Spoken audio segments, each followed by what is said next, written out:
as many people as I can, don't let your guard down. It's not worth it. I went through it. I made a huge mistake by taking that mask off, and it's something that I hope no other Americans have to go through. Chris Christie is urging Ohioans to wear their masks after recovering from coronavirus himself. Plus, a scary day for Ohioans. Another round of record-breaking numbers related to COVID-19. Then, it's debate night. We're live in Nashville with the new protocols being put in place and what to expect from the candidates. Making sure your vote counts. We take you inside a local board of elections to follow the mail-in voting process. Got it from Georgia and California and then a lot of them locally, but it was amazing how many letters I got. A 3 News initiative to bring joy to assisted living center residents has taken off.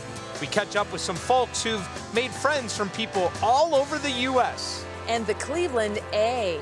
You've probably been told you have one. Our Mike Polk tracks down the origin of the Cleveland accent. What's New starts now. And now, live from WKYC Studios, this is What's New. That's right. Happy Thursday, everybody. I feel like we're supposed to talk like that now as we're going to be tackling the Cleveland A coming up here in just a little bit. You don't have too much of one, though, do you, Dave? Well, we'll find out, I think. That's the whole point of it, right? Dave Chudowsky joining me here on What's New. My name is Betsy Kling, and boy, we have quite a bit that has been happening through the day today. We're keeping a very close eye on the coronavirus numbers and COVID-19, and that's the breaking news that we are going to start with today, the latest in the state of Ohio. The state broke another record high in COVID-19 cases. 2,425 were reported within the last 24 hours. That brings our total to more than 190,000 since the pandemic first began. Our positivity rate jumped from 6% from 5.2 yesterday. That's also a whole percentage point above the World Health Organization's threshold. Hospitalizations are also on the rise. 159 people were admitted over the last 24 hours, bumping up the 21-day average to 99. 12 new deaths were reported within the last 24 hours, which is down from 66 yesterday. Now, all of these numbers come on the heels of former New Jersey Governor Chris Christie warning Ohioans today that they need to wear their mask, and that happened during Governor DeWine's press briefing. Can't emphasize enough. I know how tired everybody is of this. I know it. I felt it myself. But I will tell you that as tired as you are of strapping that mask on or going to the sink and washing those hands again, I can tell you, you will take those days in a heartbeat compared to getting this disease. I'll tell you, I didn't see that one coming, Governor DeWine. Certainly a bit of a surprise in today's news conference. Laura Queso listened to the whole thing today. And what else did Chris Christie have to say for Ohioans? Yeah, I think a lot of people were surprised by this, but he really detailed, Betsy, his experience for all of us, what he did wrong before battling the virus. And he issued a blunt message regarding the seriousness of this pandemic. Now, Christie talked about how he helped President Trump prepare for the first debate with Joe Biden. And he says he attended the Rose Garden ceremony to announce the president's pick, we know, for Supreme Court nominee. He said today that he was told those who attended all tested negative for the virus, but said he ended up getting sick. And those symptoms took over and quickly. Within a 24-hour period, he went from feeling just fine to being admitted to the hospital, and then he went immediately to the intensive care unit. He stayed there for 6 days. It is a frightening experience. I want everybody out there who's listening to understand that this is one of the most unpredictable, random, and brutal viruses you'll ever see. And every day my doctors would come in and tell me, well, things are looking a little bit better or a little bit worse, but we can't guarantee you that within an hour it won't turn significantly worse. Now, keep in mind, Christie has been asthmatic since he was 13 years old.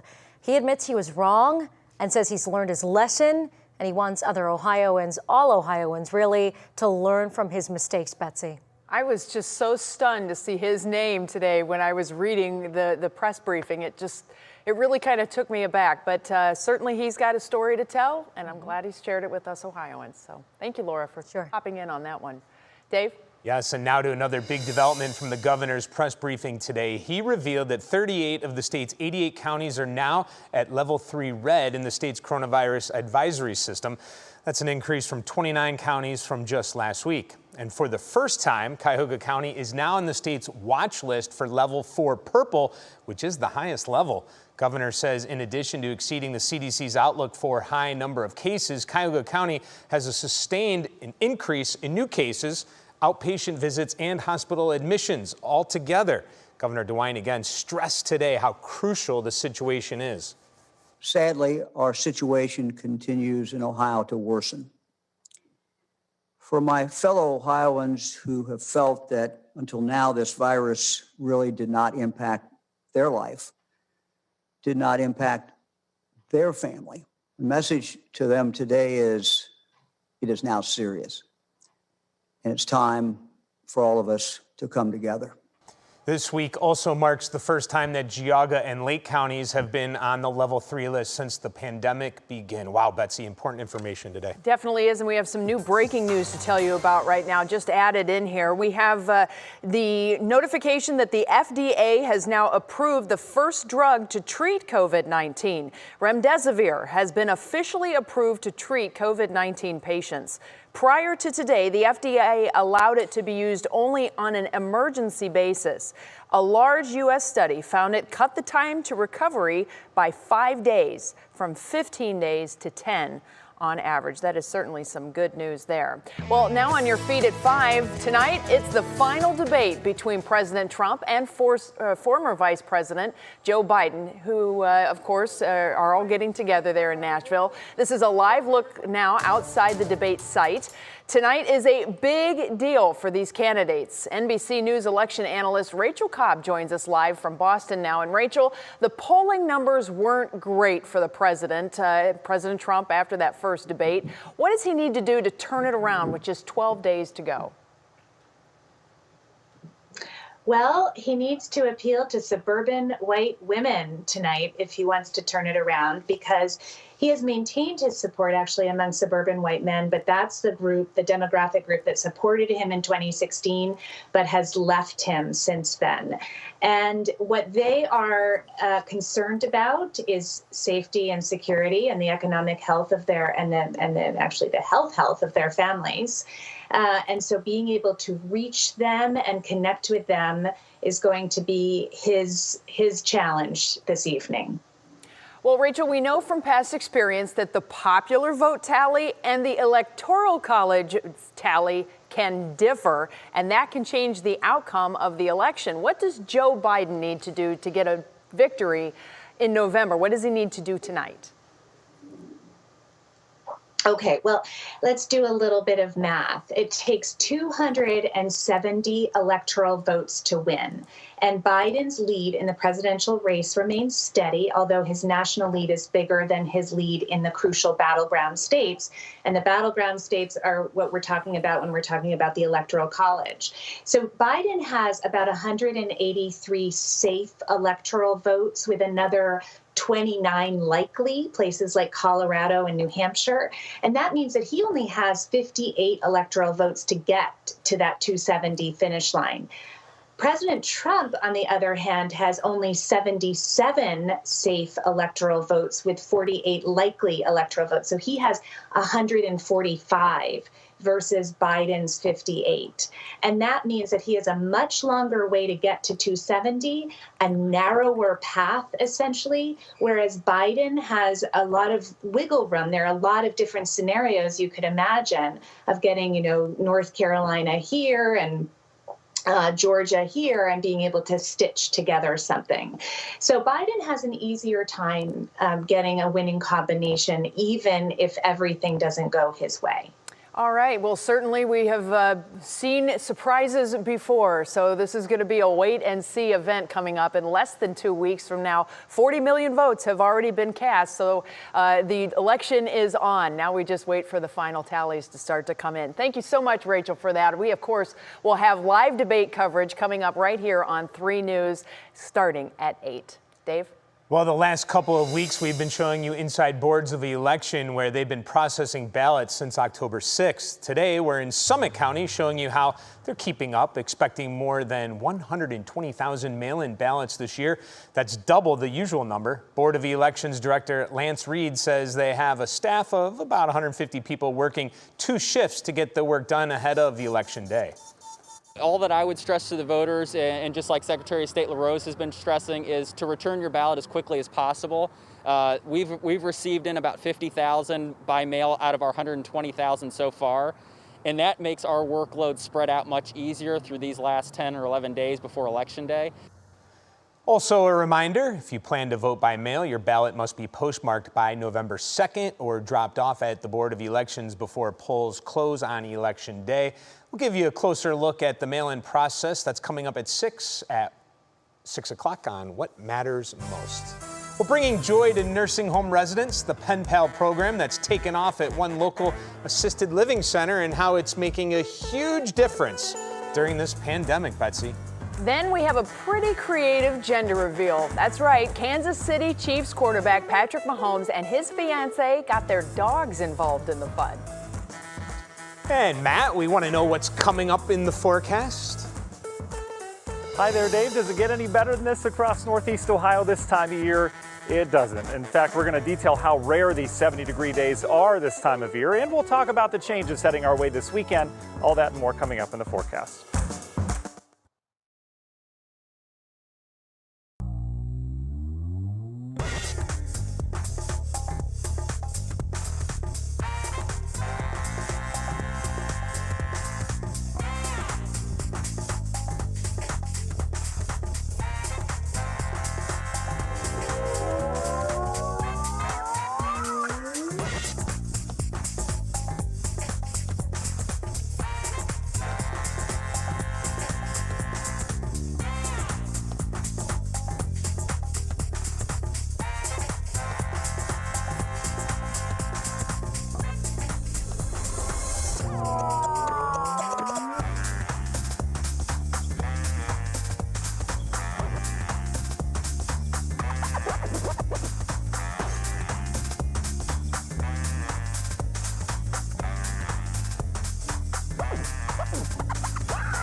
Oh, back in August, we teamed up with a local assisted living facility to launch a Pen Pal program for its residents. Do you remember this? It's been a few months now, so we wanted to check in with the residents to see how it's going. Lindsay Buckingham has the story. Smiling when you're smiling, the whole world smile with you. Well, you made me smile. I could listen to you sing all day. Remember these special residents at Montefiore of Menora Park?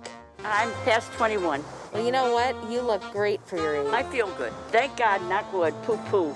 We asked you to help them feel connected during a time when so many of us are lonely. And boy, did you deliver. We've gotten almost 100. To our surprise, the new Pen Pal program traveling far beyond Northeast Ohio. We've seen from all over the world, mostly in the United States, from Colorado, Texas, Maryland. One of the residents had a wonderful letter from somebody from Slovenia. So we wanted to see just how much these letters have meant to the residents. Oh yeah, I got some pen pals. I got a letter from Texas, all over, you know. John told us he loved talking up his checkers game with some new friends. Yeah, I like to talk a lot of trash. And Marjorie, she's been adding to her candy bar collection. Did people send you Hershey bars? Yes, I eat a half a Hershey bar after lunch and a half a Hershey bar after dinner. Michael, feeling a boost from across the country. Got them from Georgia and California, and then a lot of them locally, but it was amazing how many letters I got. Michael, that has to feel good. It was very surprising and gratifying. Well, I'm not surprised. You're a wonderful man. Well, thank you. That's very nice. I was so happy to meet you last time. In fact, getting to know these residents has touched me too. From Jake's beautiful serenade.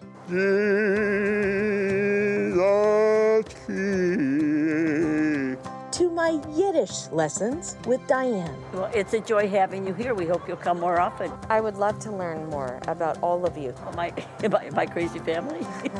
We all have a little crazy, don't we? In Jewish, a bissel meshuggah. A little meshuggah, a little crazy. And we're so happy to hear that new bonds are being made, even from a distance. One of the first person that I spoke to, her mother-in-law, I believe, had MS. She went into the nursing home and she was just like me. She was an advocate, but there was a connection right away. You know, connection can be made in any form, and obviously for a period of time here, the connection stopped because you weren't able to see people. Right. Gosh, now these friendships could be long-lasting. You never know. Exactly right. Exactly right. Lindsay Buckingham, Renews. How can you not smile after seeing that? Abisha Meshuggah. Diane, that is for you, girlfriend. I love it. Everybody's got a little crazy, most certainly. Make sure you tune into What's New next week. We're going to be meeting a few more special residents who are looking for their pen pals. Yeah, Betsy, when I saw that story today, I had my wife text me some pictures and notes. We had the girls send some notes just like that, and we got notes right back. And things that they said, you know, thanks for making my day. And even London, my daughter got a picture sent from somebody. So, I mean, it's incredible what that means for them. And also, it meant a lot to us, too, you know. Yeah. Lindsay's been doing an outstanding job. That was a fabulous story. And the stories they have to share for the young people today, you know, we think we've got all these great stories. Psh, I guarantee you, they've got stories to tell. Speaking of stories, we really need Matt Wentz to tell us a story of what's going on with this shirt, dude. What is the Hawaiian shirt you got rolling out there? Oh, listen, Betsy, if it's above 75, I'm busting this thing out, all right? Okay. I think a lot of people are wearing their Hawaiian shirts right now. So I wonder where yours is and where Dave's is. I know you guys have it somewhere. I'll put mine on when I get home. Inside the studio, I always go tie. Sorry. Oh, that's smart. That's probably why you're still employed, Dave. That's great. So, fantastic. No comment. But guys, it's wonderful outside. Betsy, you and I were talking earlier today just about this change and how rapid it happened. Once we got the clouds out of here this morning and the fog, boom, that warmth hit.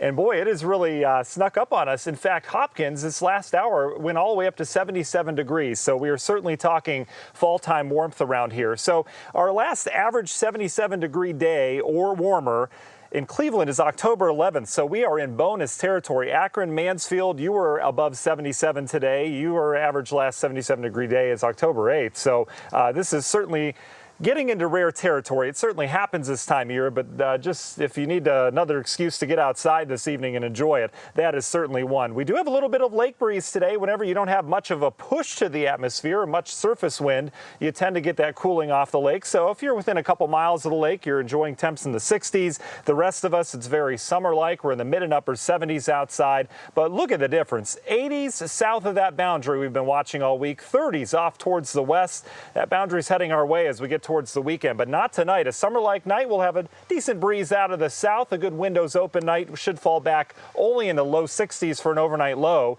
You can see the clouds and the rain we had last night along that warm front lifting well to the north. We're well entrenched in the warm area of this storm system, but off towards the north, yeah, there's more snow for the upper Midwest. You can see that area of low pressure and the very, very sharp line between the warmth and the cool. One state in particular dealing with that right now is Iowa. It goes from 81 down in southeastern Iowa to 34 in the northwestern corner. It's about 250 miles, which would be comparable to Cleveland and Cincinnati being that 50-degree difference. National Design Mart hour-by-hour forecast. How long does this last? I think that's what we want to know. Again, mild tonight.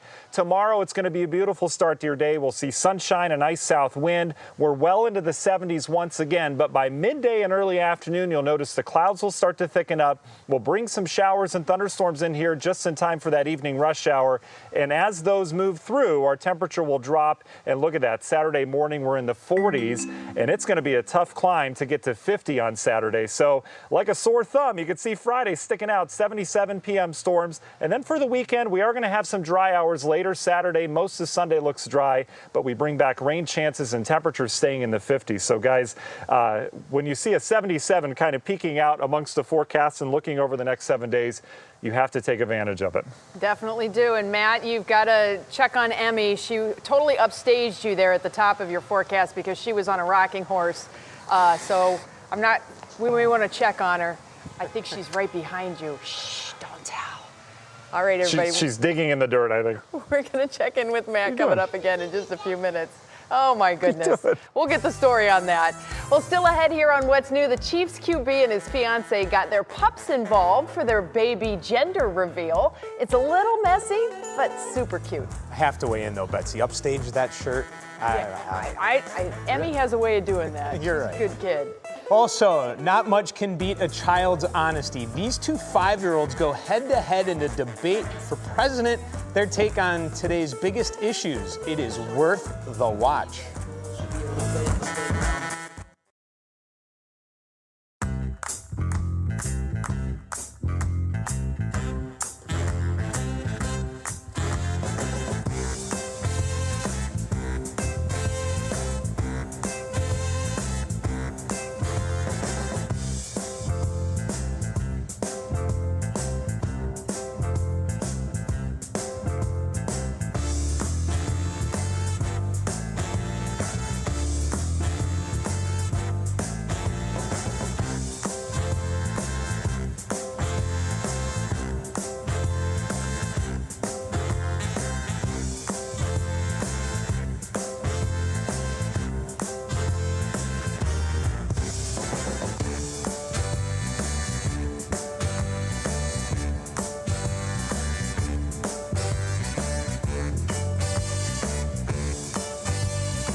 It is 5:22, and you know that amazing quarterback on the Kansas City Chiefs, Patrick Mahomes? Well, Pat and his wife found a pretty unique way to reveal the gender of their baby.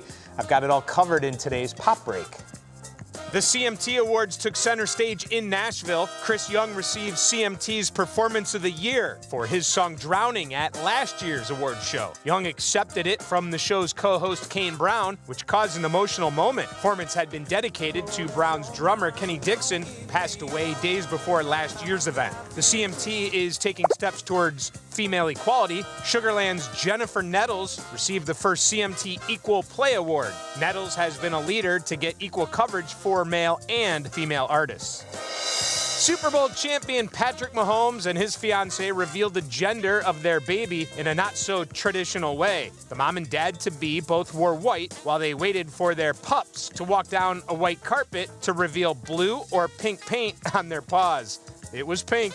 The couple, who started dating when they were teenagers, have a lot of planning to do as they await their baby girl and plan a wedding. And Prince William was caught daydreaming of KFC. The Duke of Cambridge appears to be distracted by someone's KFC meal as he was photographed looking through the window of the fried chicken chain in London. It did not take long for KFC to use this as a marketing opportunity. They posted it to their UK and Ireland Twitter page, tweeting the image with the caption, "William whispered quietly to himself, 'Oh, I just can't wait to be wing.'" Another pun came with a new tweet, "I'm sad I didn't call him his royal fineness." In the main tweet, to be honest, Colonel Sanders would be proud. Oh, that's fantastic. Well, you know, there is so much negativity surrounding this year's election here in the U.S., but leave it to kids to set the example for the adults. In today's Worth a Watch, 2 5-year-olds go head-to-head in a debate for president. What would you do to stop the coronavirus? I'll put on my mask. Excellent. A fine way to fight the virus. Excellent. Michael. I'll find the right medicine and keep eating vitamins. My mom always told me to eat my vitamins, so that is a very smart. Actually, I always eat my vitamins. And you seem healthy. How do you feel we should tackle systemic racism in this country? We need to be nice to each other. Don't do bad things, good things. Okay. That was great. Great answer. Michael. She's pretty and I like her a lot. Aww. This is Shawa. Here. That's what you mean? Yeah. Oh, okay. Well, that's very nice of you. How do you feel? Aren't they so cute? Notice they didn't interrupt each other. Well, there's that too. Yeah. You know, this was just a snippet of a 4-minute clip, so you can imagine the answers go back and forth. Kids say the darndest things. They do, and believe me, they are listening to everything we say right now. They definitely are. Make sure you keep that in mind tonight, too, when the debate is actually on. And it is still debate night, and still to come here on What's New, we are live from Nashville with a preview of what to expect and some of the changes that are being implemented for tonight's debate. Yeah, and we know election night can be stressful, right? But, well, there is a wine company that has you covered while the results are being counted. Right? And have you ever been told you have an accent? The nasal A. Well, Mike Polk digs into the origin of the Cleveland accent coming up.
And now, live from WKYC Studios, this is What's New.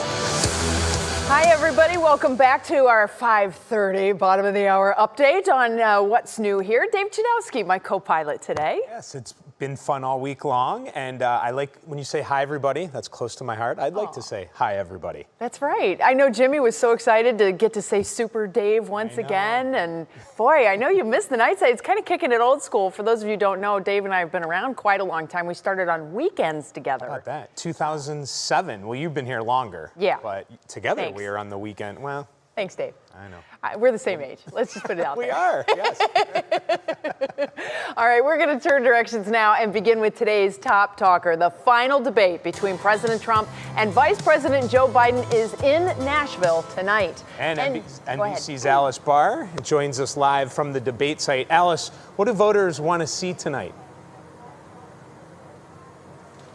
Well, Dave and Betsy, I think the bottom line is, for the vast majority at least, they want to see a discussion of the issues, which is something that hasn't really happened between these two candidates on stage at the same time. As you remember in your fair city in Cleveland, some weeks back, they really never got into the substantive policy debate that these debates are intended to do, to let voters look at these two candidates, the two men who want to lead this country side by side, size them up, and decide which point of view they agree with. We know there are going to be 6 major topics again tonight. These are going to be things, again, focused on fighting the pandemic, on American families, on race in America. The climate change is going to enter this, leadership. So these are things that they may have a better chance of getting into tonight if we can kind of cut down on some of the interrupting and the hostility, frankly, that existed in the last time that these two men were on stage for a presidential debate. Well, we pick up with that point right there because, you know, the takeaway from the first debate for a lot of people were not necessarily policies and positions. It was anxiety because of all of the constant interrupting. Is there something that's going to be they're going to do differently tonight to avoid that? Yeah. I know a lot of people were begging for a commercial break after the last one. That is not happening. It's still going to be 90 minutes straight on through. But there's going to be a key change that each of the candidates' microphones will be, well, rather, when the first candidate is giving his response to the initial question that's asked, each candidate will get 2 minutes uninterrupted to respond. And what is going to be different now is that the other candidate's microphone will be muted during that 2-minute period. And then after that, the microphones open up again, and they'll certainly have a chance to still go back and forth, and we can expect plenty of that. You may even still be able to hear the other person's voice kind of carrying over the microphone if they're speaking loudly, but the conditions are being set at least such that it will not be as easy for them to interrupt each other, at least for that initial period. So as much as they can cram into those initial 2-minute responses, that'll be a chance for folks to hear uninterrupted from the candidates. Well, it's certainly going to be interesting to watch tonight, and we'll be talking about it tomorrow for sure. Alice, thank you. We'll see you again in about a half hour with What Matters Most at 6.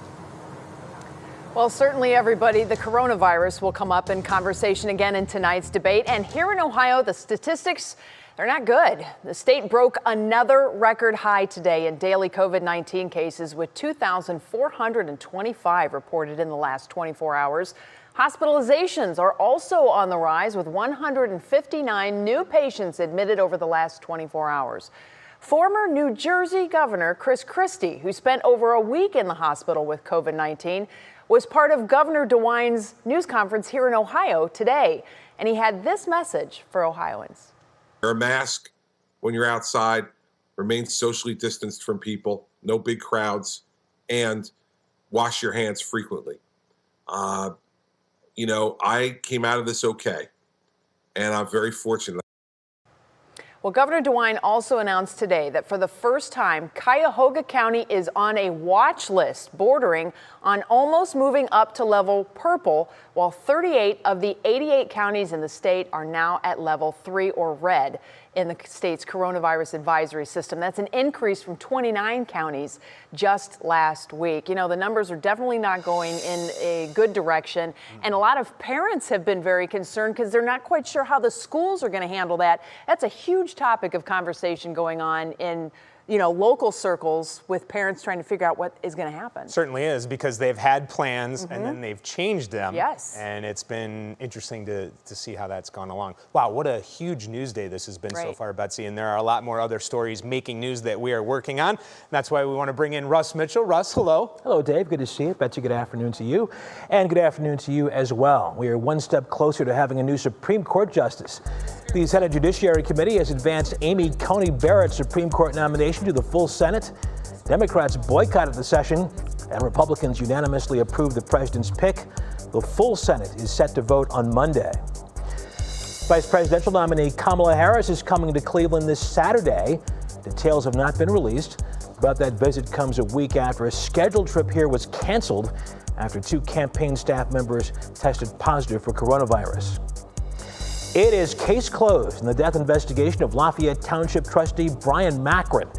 The Medina County Prosecutor's Office announced today that after state investigators finished their work, there was no evidence of foul play in the case.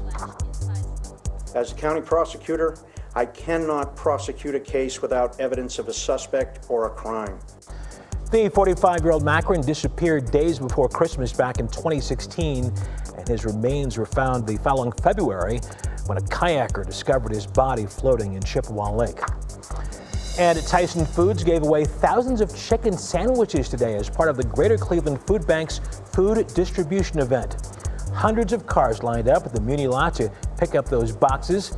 It is estimated that Tyson gave away about 20,000 boxes of chicken sandwiches. A very nice thing they did there. A very nice thing they're doing from time to time there. The food bank doing great work, of course, in Cleveland. Yeah, excellent to see. Okay, Russ, thank you. We'll see you again at 6. Yeah. Have you all been listening closely? Do we have an accent? Huh? Do you think we have an accent here? I mean, it's not like we're like, hey, or huh, or anything like that. Well, we're going to dig into this for sure. Mike Polk tackles sociolinguistics as only he can. Then you knew there'd be alcohol in it. One wine company's election night survival kit is clicking in Cleveland. Is that alcohol I heard you say? All right, let's get another check on what's happening outside with Matt. Hi, Matt. Hi there, Betsy. A beautiful day today, and this doesn't last forever. We know that. We've got about another day of this, and then we talk some storms, some of which could be on the stronger side for portions of the viewing area tomorrow. We'll also talk about those weekend changes and what happens going forward next week, all coming up in the forecast. All right, and as I head to get my matching shirt and we head to break, the Today Show is looking for viewers to show off their Halloween costumes. So every day next week, they are filling the virtual plaza with viewers showing off their most fun and creative costumes. But to be part of the fun, you have to apply. Head to today.com/Plazaween to sign up.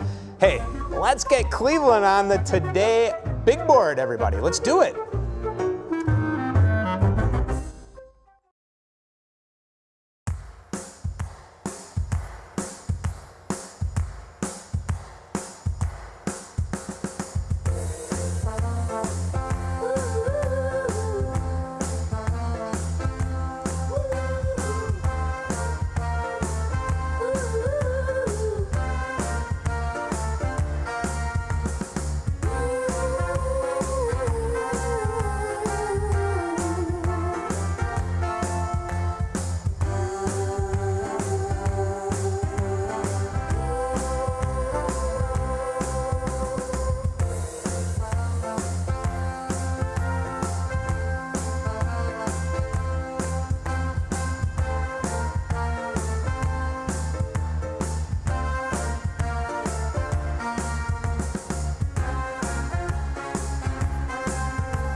we get another check of the forecast here, and I mean, this is the day, Matt, that I'm going to be quite honest. I woke up this morning, I saw the fog, it was cold, it was damp, and about 10 a.m. things hadn't changed, and I started to get a little nervous.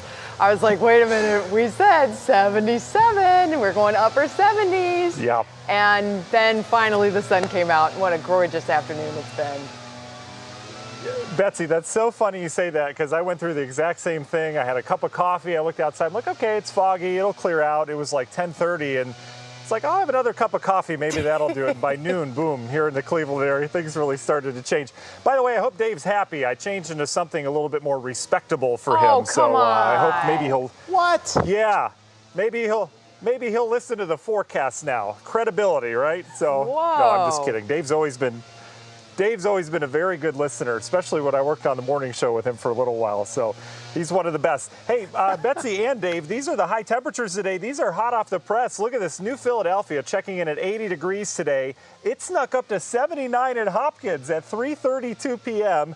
And in fact, Mansfield was at 79 today. That's tied the old record. So we are certainly in warm territory. We're going to do these numbers all over again tomorrow, I think, before that rain arrives. But for tonight, if you've got plans outdoors, you're great. But if you don't, please make them, because temperatures are only going to fall back into the 60s, and that's overnight. We're going to spend much of our evening here in the 70s. And look at temperatures all the way up to about 1 or 2 miles within the lakefront, sitting in the 70s right now. We've got a little bit of a lake breeze that will relax once that sun sets. And look at the warmth across the eastern half of the country. Boy, does that change as you get towards the upper Midwest. This same frontal boundary that's been flip-flopping back and forth over the course of the last 5 days is doing its thing again, and we happen to be the recipients of the warm side of it right now. So tonight, a summer-like night. We're back into the 60s. No rain expected tonight. We'll have a nice south breeze. Open up the windows, air out the house. You can see that warm front and the clouds that Betsy and I were worried about this morning finally lifting off towards the north.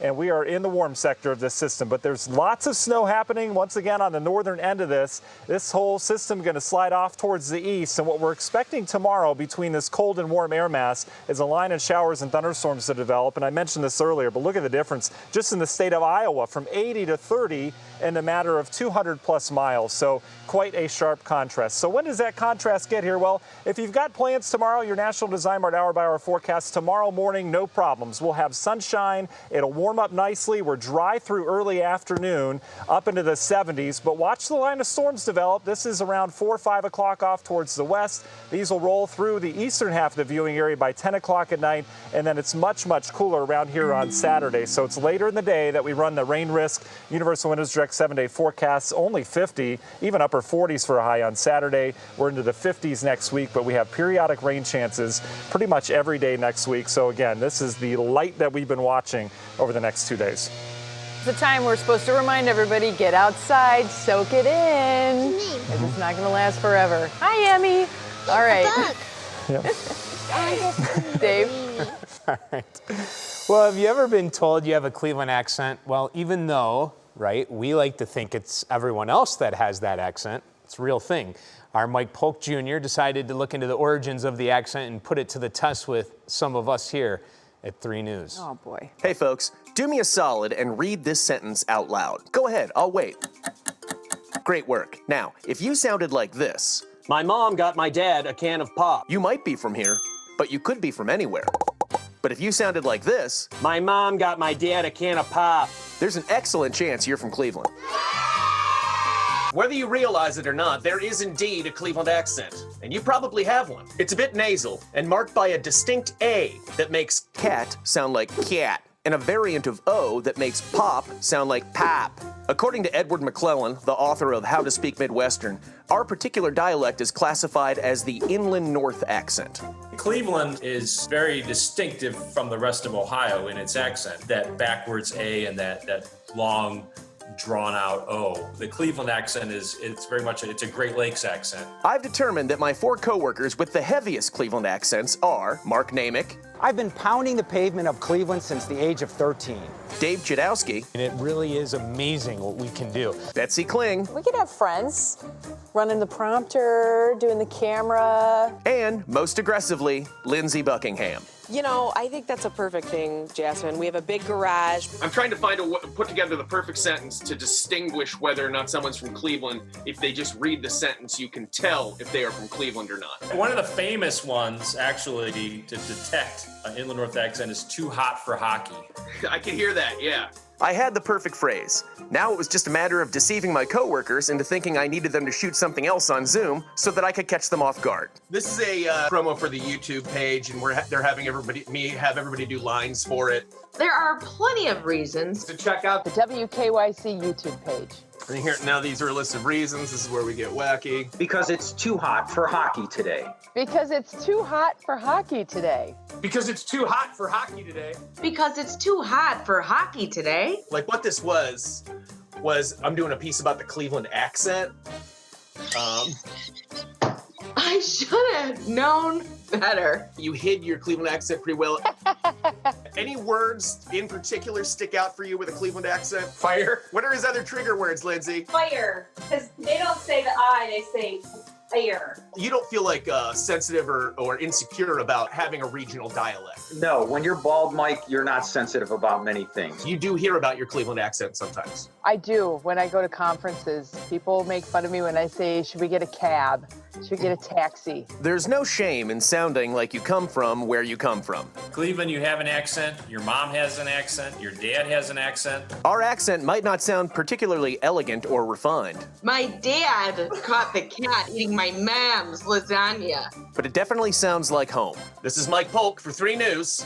Back to you guys.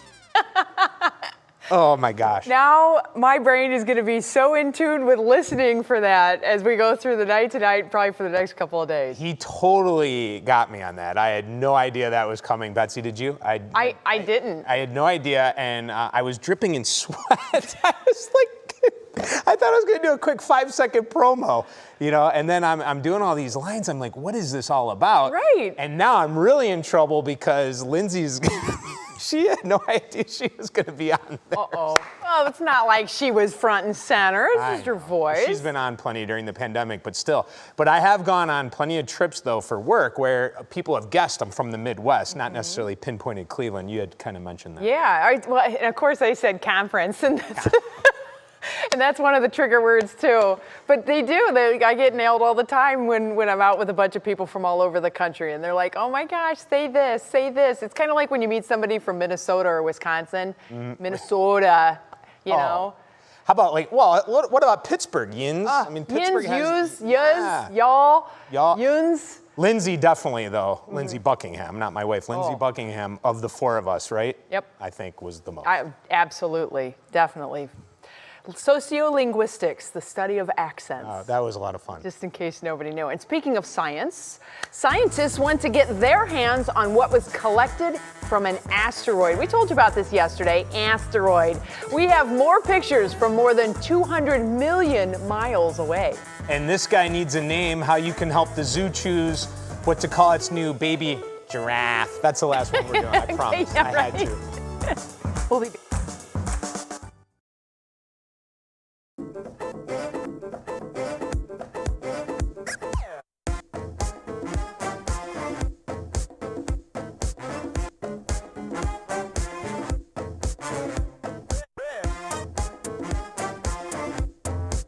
Hello, yes.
All right, my fellow space nerds, join me now in the excitement because we have new pictures from the surface of an asteroid. Yesterday, we told you about OSIRIS-REx, the spacecraft, and its recent touchdown on the asteroid called Bennu. This is what it looked like when it actually touched down on the surface, that little probe there, collecting dirt and rocks. Well, obviously the little camera is on the arm of the spacecraft that touched down for only 6 seconds and then blasted back off to get away from the asteroid so it wouldn't have any problems there. The scientists say today they were successful in collecting a sample of debris from the surface as OSIRIS-REx performed perfectly in the touch and go maneuver. This is just incredible. And keep in mind, this thing is over 200 million miles away. So it happened, and then hours later, they find out it happened. And hours later, they start getting pictures one at a time. Hours later. It is going to take till 2023 for the spacecraft to get all the way back to Earth. Oh my gosh, and when it does, how incredible is that going to be? That it is literally the most precious cargo you could possibly have coming back to Earth. Fascinated by that. And what did you say, my geeks? My fellow space geeks. Geeks. Just geeks, nerds. Yeah, I'd like to be part We're of all that. together. Virtual hugs. Okay. All right. Well, it is now time to see what is clicking in Cleveland. For that, we bring in our digital anchor, Stephanie Haney. Hi, Stephanie. Are you among us as a space geek?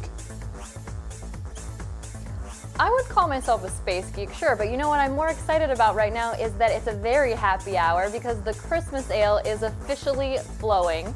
Great Lakes Brewing Company released Christmas ale a few days early this year with a reservation-only situation, and for the first time ever, they offered first pour at home kits. Now, if you're not getting in on it today, you can as soon as tomorrow with bottles and now also cans for the first time, available in the gift shop, and drafts in the brew pub starting tomorrow. Now, no matter who you support, election season can be very stressful, and Babe Wine wants to help you take the edge off a little bit. They have a new item out called their Election Night Survival Kit. It comes with a ball to squeeze so you don't go off on Twitter. That is very good life advice. Also, tissues in case things get emotional, a pillow to scream into, and the best part, a bottle of Babe's polls closing, bottles opening, red wine, and a 4-pack of Babe Rosé for your election night watch party. That sounds pretty nice to me. And the Cleveland Metro Park Zoo has a new addition to the family, and you can help name him. The zoo has just welcomed a baby giraffe, and you can already visit the little guy with his mom, Jasmine. So to help name him, you can weigh in between now and November 5th. Those choices are Kendi, Nuru, and Zuva. You can vote in person at the zoo or at the link on our website. And also tonight, our Sarah Shookman and Joe Cronauer are hosting the 6th annual Women, Wine, and Shoes fundraiser. This is for the Ronald McDonald House of Northeast Ohio. Dave, that's kicking off tonight at 7 p.m. and we'll be streaming that live on WKYC.com, our app, our Facebook, and our YouTube pages. Excellent. All right. Stephanie, thank you. Some great stuff there. Well, still ahead on What's New, who needs toys when you have barrels? We'll tell you all about this Jaguar living its best life. Fun playtime there. And then tonight on What Matters Most at 6, some big news regarding 2 COVID vaccine trials here in Northeast Ohio. Senior health correspondent Monica Robbins has that in just a bit.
Well, it is time now for today's Show Us Something Good, and for this, we are heading over to our friends at the Akron Zoo.